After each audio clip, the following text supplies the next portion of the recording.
Gusto mong hindi na maloko, hindi na mamaniobra, at makita ang tao at mundo kung ano talaga sila? Karamihan ng tao nabubuhay sa ilusyon. Akala nila lahat ng tao mabait, na ang mundo ay patas, at na ang sipag lang ay sapat para umangat. Pero sa totoong buhay, hindi ganon kasimple. May mga aral na hindi tinuturo sa eskwela, mga brutal na katotohanan kapag natutunan mo, nagiging delikado ka. Hindi dahil manloloko ka, kundi dahil hindi ka na maloloko. Ito ang 8 ruthless lessons ng Stoicism, ang uri ng karunungan na hindi lang nagpapatalino, kundi nagpapalinaw. Hindi ito tungkol sa pagiging malamig o walang puso. Ang Stoic mindset ay malinaw. You have power over your mind, not outside events. Ibig sabihin, ang tunay na kapangyarihan ay nasa loob mo, sa kakayahan mong kontrolin ang isip mo. Kahit hindi mo makontrol ang mundo, kapag malinaw ang isip mo, hindi ka basta nadadala ng emosyon o ilusyon. Hindi mo na kailangang sumigaw para marinig o magpaliwanag para maunawaan. Kasi naiintindihan mo na kung paano gumalaw ang mga tao at bakit nila ginagawa ang mga ginagawa nila. Ang mga aral na ito ay hindi komportableng pakinggan.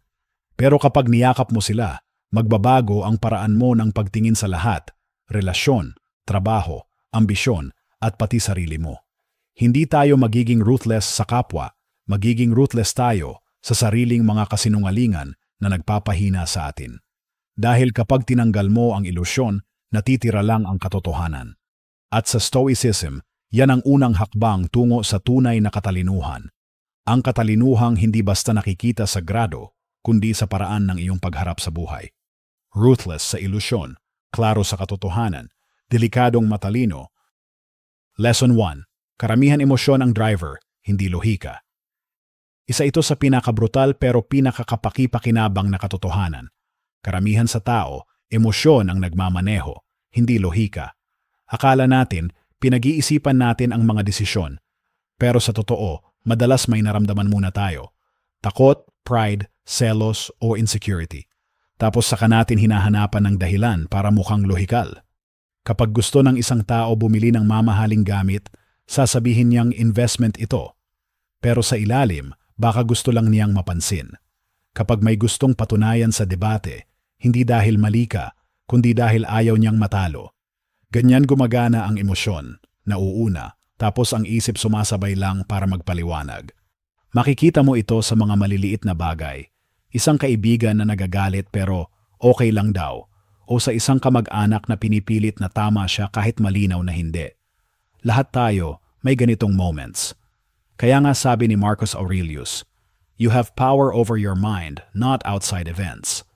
Ang Stoic way ay hindi iwasan ang emosyon, kundi kilalanin ito bago ito magdikta ng kilos.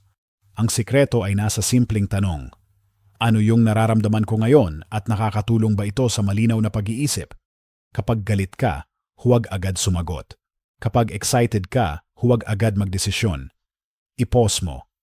Dahil sa pagitan ng emosyon at reaksyon, doon pumapasok ang karunungan. Yan ang tinatawag ng mga Stoic na pause practice. Ang taong marunong mag-pause, bihirang magsisi. Ang taong hindi marunong, laging nagsasabi ng, sana hindi ko nasabi yon. Kung gusto mong maging delikadong matalino, magsimula ka rito. Huwag hayaang ang emosyon ang magdesisyon para sa'yo. Ikaw dapat ang magmaneho, hindi ang nararamdaman mo. Control your emotions before they control your life. Lesson 2. Ang tao ay gagalaw ayon sa sariling interes. Ito ang isa sa mga pinakamatinding gising sa totoong buhay. Lahat ng tao, gagawin kung ano ang sa tingin nila ay makakabuti para sa sarili nila. Hindi dahil masama sila, kundi dahil ganito talaga gumagana ang human nature. Maraming nasasaktan kasi umaasa sila na magiging pure o selfless ang tao. Pero sa ilalim ng bawat aksyon, laging may personal na dahilan, kapalit man ay respeto, pera, seguridad o validation. Kapag naiintindihan mo ito, hindi ka na basta nagagalit o nadidismaya. Nagiging malinaw ka. Halimbawa, may katrabaho kang sobrang bait, lagi kang tinutulungan, nililibre ng kape, laging may papuri. Pero pagdating ng meeting, siya pala ang unang kumukuha ng credit sa trabaho mo. Hindi aksidente yon, may interes yan. O yung kaibigan na biglang nagiging sobrang malapit kapag may kailangan. Hindi rin biglaan yon, pattern yan. Sabi ni Seneca, ang taong marunong sa likas ng tao, hindi madaling masaktan. Kasi naiintindihan niyang kahit ang kabaitan minsan ay diskarte. Hindi ibig sabihin maging mapait o mapaghinala. Ang ibig sabihin, maging realistiko. Kapag alam mo kung ano ang gusto ng tao, mas madali kang makipag-ugnayan. Ang sikreto, i-align ang interes. Kung gusto mong tulungan ka ng isang tao, ipakita kung paano rin siya makikinabang. Yan ang Stoic strategy, hindi laban sa kalikasan ng tao, kundi ayon dito. Hindi mo kailangang magduda sa lahat, pero kailangan mong tanungin sa isip mo sa bawat sitwasyon, ano ba talaga ang gusto ng taong ito? Pag alam mo yan, hindi ka na madaling lokohin at hindi ka rin basta umaasa. Hindi ito pagiging malamig, ito ang pagiging malinaw. Understand interests, not intentions. Lesson 3. Karamihan hindi kayang harapin ang katotohanan tungkol sa sarili. Ito ang dahilan kung bakit maraming tao hindi talaga nagbabago. Hindi nila kayang marinig, lalo na tanggapin, ang katotohanan tungkol sa sarili nila. Kapag pinuna mo sila, ang unang reaksyon ay depensa, hindi pagninilay. Ang utak agad naghahanap ng dahilan. Hindi mo kasi alam ang sitwasyon. Sila ang may kasalanan. O ganito na talaga ako. Kilala mo siguro yung taong palaging nagrereklamo kung bakit hindi siya umaasenso. Pero laging late, tamad, at mahilig magpalusot. Kapag sinabihan mo ng totoo, biglang magagalit. Hindi dahil mali ka, kundi dahil natamaan ang ego. Para sa kanila, mas madaling sisihin ang mundo kaysa tanggapin na sila mismo ang hadlang sa sarili nilang progreso. Sabi ni Marcus Aurelius, ang taong hindi tumitingin sa sarili niyang ginagawa ay laging may problema sa ginagawa ng iba. Ang Stoic way ay kabaligtaran, brutal na katapatan sa sarili. Araw-araw sinusuri nila kung saan sila nagkamali, anong emosyon ang nakaapekto at anong dapat baguhin. Kung gusto mong maging tunay na matalino, simulan mo sa tanong na ito. Anong katotohanan tungkol sa sarili ko ang iniiwasan kong harapin? Baka hindi disiplina ang kulang mo, kundi honesty. Baka hindi malas ang problema, kundi attitude. Ang dangerous intelligence ay hindi lang nakikita ang kahinaan ng iba, kundi ang sarili. Kasi kapag nakita mo ito ng walang takot, may kapangyarihan kang baguhin ito. Karamihan ay biktima ng sariling ilusyon. Ikaw may choice kang lumaya. At doon nagsisimula ang tunay na Stoic wisdom. Ang tapang na humarap sa salamin, kahit masakit ang nakikita. Face your truth, or repeat your mistakes. Lesson 4. Uusigin ng ilan ang tagumpay mo. Kapag nagsimulang gumanda ang takbo ng buhay mo, mapapansin mo ito. Hindi lahat matutuwa para sa'yo. May ilan na biglang tatahimik, may iba naman na magpaparinig. At ang pinakamasakit, minsan sila pa yung dating sumusuporta sa'yo. Ang tagumpay, kahit gaano pa kabuti ang intensyon mo, ay salamin at hindi lahat gusto ang nakikita nila sa refleksyong yon. Kasi tuwing umaangat ka, naaalala nila kung gaano sila natigil. Ang inggit, bihirang umamin na inggit siya. Lumalabas ito sa biro, sa kwento, sa uy, swerte mo naman, o sa nagbago ka na. Ganyan ang realidad ng mundo. Kahit si Marcus Aurelius, isang emperador na mabait at makatarungan, pinagtangkaan, pinintasan at pinulaan pa rin. Pero sabi niya, ang kaligayahan ay hindi nakadepende sa opinyon ng iba, kundi sa paraan ng pag-iisip mo.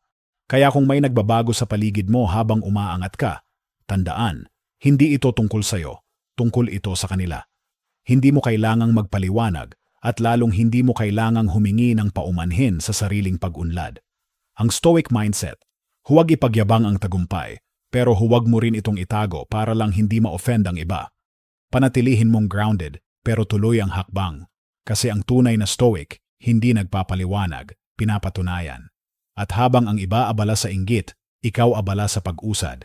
Dahil sa dulo, hindi inggit ng tao ang sukatan ng halaga mo, kundi ang katahimikan ng loob mo.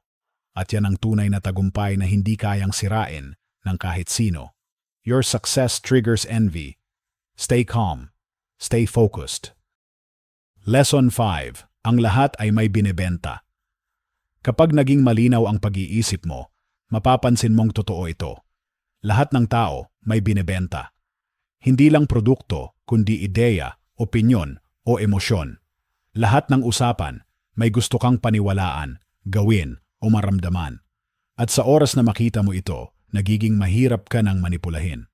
Halimbawa, may kakilala kang biglang nag-message matapos ang ilang taon. Hoy, musta ka na? Naalala lang kita, pero maya-maya may kasunod na. May business opportunity ako para sa'yo. Yung akala mong pagkakamustahan, sales pitch pala. O minsan may kasamahan kang laging nag-a-agree sa lahat ng sinasabi mo. Akala mo supporter. Pero ang totoo, naghahanda na siya para humingi ng pabor. Hindi lahat ng mabait ay totoo. Minsan, ito ay packaging. Sabi ni Marcus Aurelius, maging parang bato sa dagat, kahit anong alon ang tumama, nananatiling matatag. Ang ibig sabihin, huwag basta magpadala sa bawat papuri, lambing o alok.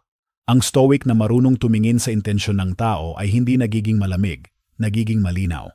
Tanungin mo lagi ang sarili mo, ano bang gusto nitong ipagawa, ipaniwala o iparamdam sa akin? Kapag alam mo kung ano talaga ang motibo ng isang tao, ikaw ang may kontrol kung bibili ka ba sa ibinebenta niya o hindi. At minsan, wala namang masama sa bentahan. Ang mahalaga, alam mo kung kailan ka bumibili at bakit. Ang delikadong talino ay hindi pagiging mapaghinala, kundi pagiging mapagmatsyag. Kasi sa mundong puro benta, ang karunungan ay yung marunong pumili kung ano lang ang bibigyan ng pansin. Everyone is selling something. Choose what's worth buying. Lesson 6. Ipinapakita ng tao kung sino sila. Paniwalaan mo. Ito ang aral na makakapagligtas sa iyo sa maraming sakit ng loob. Kapag may ipinakita na ang tao, paniwalaan mo na agad. Hindi mo kailangan hintayin ang next time, kasi madalas, yung una pa lang, yun na talaga sila. Maraming nadadala ng pag-asa. Baka magbago siya. Siguro stressed lang. Baka hindi niya sinasadya. Pero sa totoo, paulit-ulit lang ang patterns ng ugali. Kung sinungaling siya sa iba, magsisinungaling din yan sa'yo pagdating ng araw. Kung maramot siya sa maliliit na bagay, huwag kang umasa ng malasakit sa malalaki. Sabi ni Maya Angelou, when people show you who they are, believe them the first time. At ito mismo ang ginagawa ng mga Stoic. Pinapanood nila, hindi pinakikinggan. Kasi ang salita madaling baguhin, pero ang ugali, lumalabas kahit ayaw ng tao. Naranasan mo na bang may kasosyo o kaibigan na may maliliit na red flag, pero binaliwala mo kasi mabait naman? Tapos sa huli, doon ka nasunog? Hindi dahil walang senyales, kundi dahil pinili mong huwag makita. Sabi ni Marcus Aurelius, kilalanin ang tao sa mga bagay na paulit-ulit niyang ginagawa. Ang Stoic intelligence ay hindi judgmental, kundi obserbador. Hindi ito nanghuhusga, nagtatala lang ng pattern. Kaya kung gusto mong maging delikadong matalino, panoorin mo kung paano sila kumilos kapag walang nakatingin. Pakinggan mo kung paano nila pag-usapan ang taong wala sa harap nila. At tandaan mo, consistency beats explanation. Kapag nakita mo na kung sino sila, huwag mong gawing proyekto ang pagbabago nila. Ayusin mo na lang ang distansya mo. Dahil minsan, ang tunay na kabaitan ay hindi pagtanggap, kundi paglayo. Trust patterns, not promises. Lesson 7. Ang komportable ay kalaban ng paglago. Ito ang dahilan kung bakit maraming tao matalino pero hindi umaasenso. Masyado silang komportable. Akala nila ang comfort ay reward, pero sa totoo, ito ang trap na dahan-dahang pumapatay sa disiplina, tapang, at ambisyon. Kapag hindi ka na nahihirapan, hindi ka na lumalago. Kasi ang tunay na lakas, pisikal man o mental, nabubuo lang sa pamamagitan ng hirap. Ang Stoic ay hindi iniiwasan ang discomfort. Hinaharap nila ito bago pa dumating. Sabi ni Marcus Aurelius, at dawn, when you have trouble getting out of bed, tell yourself, I have to go to work as a human being. Ang ibig niyang sabihin, huwag mong hintayin ang motivation. Ang tao, dapat kumilos kahit walang gana. Kasi kung puro saya at ginhawa lang ang hinahanap mo, darating ang panahon na kahit maliit na problema, babagsak ka na. Tingnan mo ang mga taong sobrang ginhawa. Madaling mainis, madaling mapagod, madaling sumuko. Pero ang taong sanay sa hirap, kalmado kahit may bagyo. Yan ang Stoic training, voluntary discomfort, simpleng kain, malamig na paligo, dagdag effort kahit kaya ng laktawan. Hindi dahil gusto mong pahirapan ang sarili mo, kundi gusto mong palakasin ito.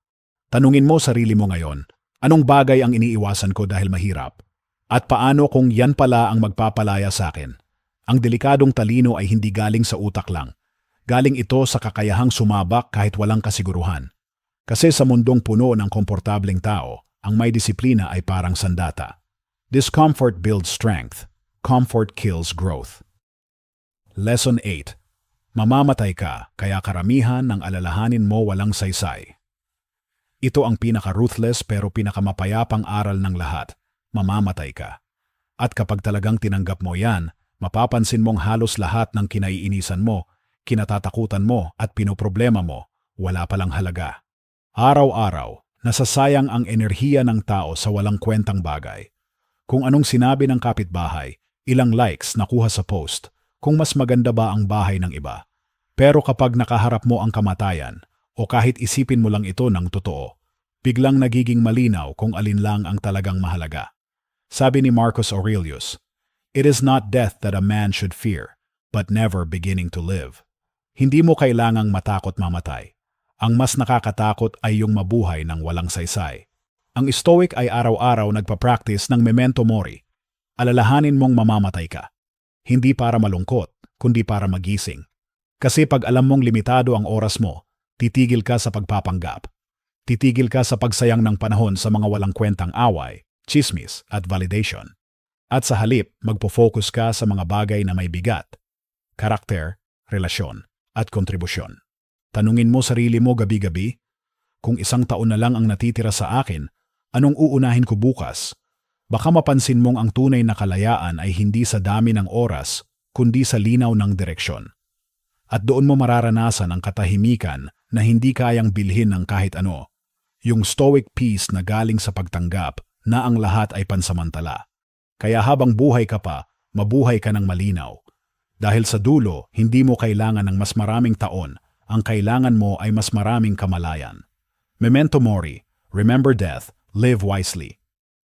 Kung nakarating ka rito, alam mong hindi ito basta mga quotes. Ito ay mindset. Isang paraan ng pagtingin sa mundo na hindi puro emosyon, kundi katotohanan. Balikan natin ng mabilis ang 8 ruthless lessons ng Stoic wisdom. 1. Emosyon ang driver, hindi lohika. Kaya bago ka kumilos, mag-pause muna. 2.